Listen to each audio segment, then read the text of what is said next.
हमारी पीढ़ी ने भी स्टार्टअप किए। मुझे 2 साल पहले ही पता लगा कि जो मैं कर रहा हूँ कई साल से वो स्टार्टअप ही होता है।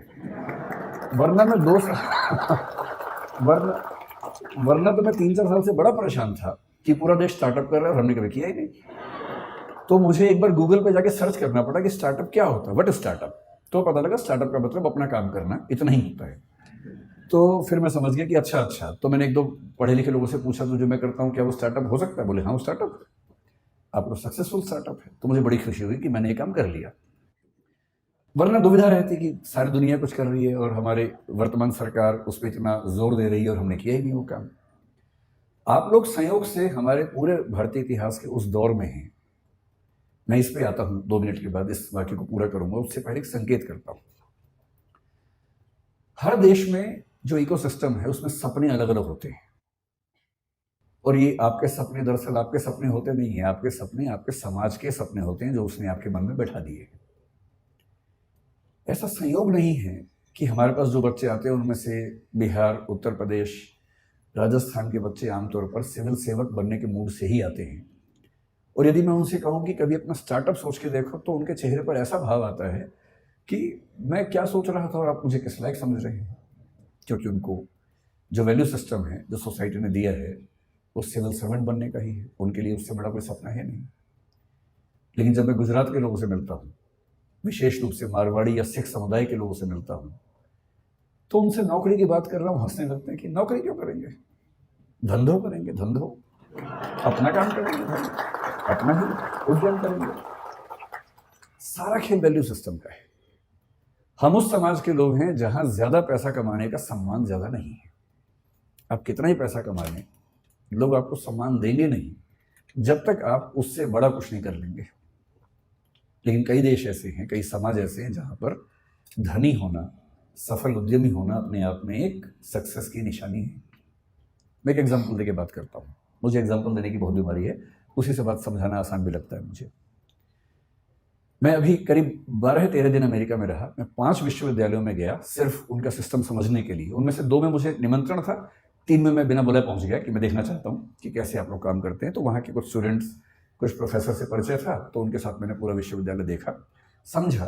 कुछ बच्चों से मिला, उनके सपने पूछे, उनके पढ़ने का तरीका पूछा, प्रोफेसर से पढ़ाने का तरीका पूछा।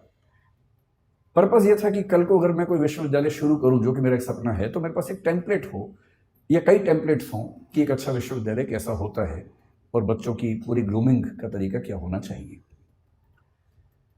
तो उन्होंने सब मुझे बताया। मैंने वहाँ जो बिजनेस पढ़ रहे थे, 1-2 बच्चे जिन्होंने बिजनेस स्टडीज़ पढ़ा हुआ था मास्टर्स लेवल पर या ग्रेजुएशन लेवल पर, और मैं अच्छे यूनिवर्सिटी की बात कर रहा हूँ, मैं यूटी ऑस्टिन की बात कर रहा हूँ, मैं मिशिगन यूनिवर्सिटी के रॉस स्कूल की बात कर रहा हूँ, मैं कोलंबिया यूनिवर्सिटी की बात कर रहा हूँ, इनकी बात कर रहा हूँ जहाँ पर पढ़ना किसी के लिए बहुत बड़ा सपना हो सकता है। वहाँ जिन लोगों ने बिजनेस स्टडीज़ की पढ़ाई की, उनसे मैंने खूब बातें की, 1-1, 2-2 घंटे बात की, और अंत में एक कठोर सवाल पूछा। मैंने कहा 2 बातें बताना सीधे सीधे। एक तो ये कि यहाँ से पढ़ने के बाद क्या पैकेज मिलेगा तुम्हें। वो थोड़ा चौंक जाते थे कि कितना सीधा सवाल पूछ लिया। मैंने कहा इसीलिए पूछ रहा हूँ कि मुझे पता तो हो कि यहाँ आप आए तो उसका फ़ायदा है कि नहीं है। तो उनमें से कुछ ने, मैं स्पेसिफिक नहीं होऊंगा क्योंकि उनकी प्राइवेसी का मामला भी है, 1-2 लोग जो मास्टर्स में काफ़ी अच्छे लेवल पर थे, पूरी स्कॉलरशिप पर गए हुए थे, उन्होंने बताया कि सर हमने जो यहाँ खर्च किया है, मतलब जो बिना फेलोशिप वाले लोग खर्च करते हैं, वो करीब भारतीय करेंसी में 1.5 से 2 करोड़ रुपए के बीच का खर्चा हो जाता है 2 साल की पढ़ाई करने का। स्कॉलरशिप है तो अलग बात है, नहीं तो इतना खर्चा हो जाता है।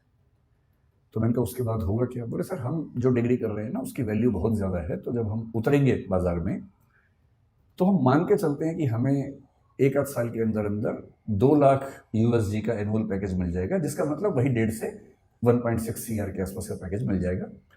और हमारे खर्चे हैं, लोन है थोड़ा थोड़ा, वो सब हम 3 साल में चुका देंगे, क्योंकि खर्चा भी वहाँ ज़्यादा होता है, लेकिन हम साल में 60-70 लाख रुपए बचा लेंगे, 3 साल में सारा लोन चुका देंगे, तो 2 साल की पढ़ाई का बोझ 3 साल में उतरेगा। उसके बाद हम लगभग $2 लाख हर साल कमाएंगे और लगभग $1 लाख साल का बचा लेंगे, जो कि भारत के हिसाब से काफ़ी ज़्यादा आय का मामला है।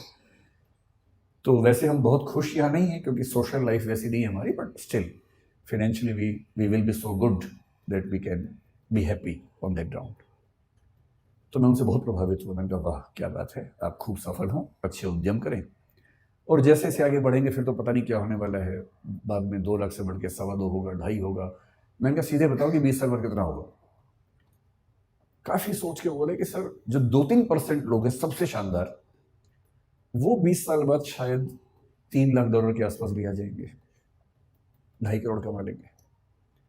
मैं बड़ा खुश हुआ। मैंने कहा चलो भारत का हर बच्चा वहाँ जाके करोड़पति हो जाए, इससे बड़ी खुशी की क्या बात है। सारा मैं खर्च तो ना करेगा, यहाँ पे तो भेजेगा वापस करके। तो रेमिटेंसेस हमारे पास आएंगी तो हम इस बात से खुश हो सकते हैं।